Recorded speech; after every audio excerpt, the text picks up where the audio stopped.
But you were the queen of tango. But show me tonight the way that you dance fandango. Бракът, това са плаващи пясъци. А разводът, ето заради това удоволствие, си струва човек да се ожени. Тази вечер ще ви разкажа за някои от брачните си премежди. I'll bring the pleasure and pain.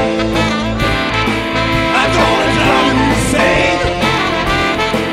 I'm gonna roll with the girls on the pleasure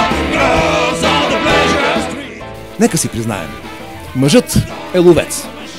И по природа не е моногамен. Винаги иска още нещо, нещо друго, нещо повече.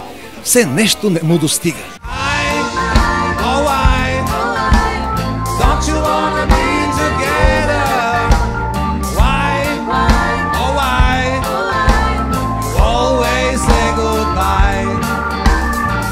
Накрая директно ми отправи ултиматум. Или пиенето, или тя. Не се колебах особено.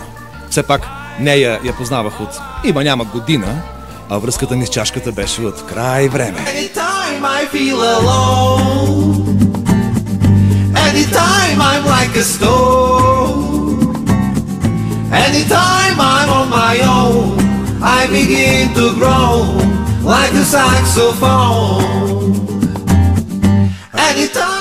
Аз исках да седим и да си говорим, а тя искаше секс. И не просто секс, а сутрешен, обеден, вечерен, делничен, съботен, неделен, редовен, постоянен и най-вече продължителен. I got one when I was young.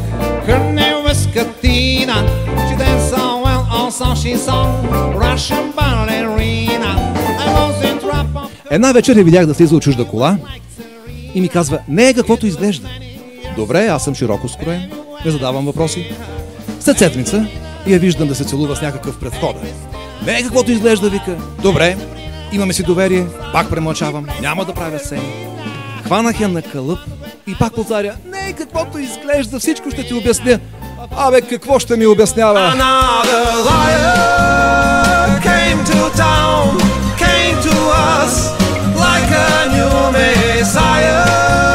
But he's a clown, just made a fuss, trying to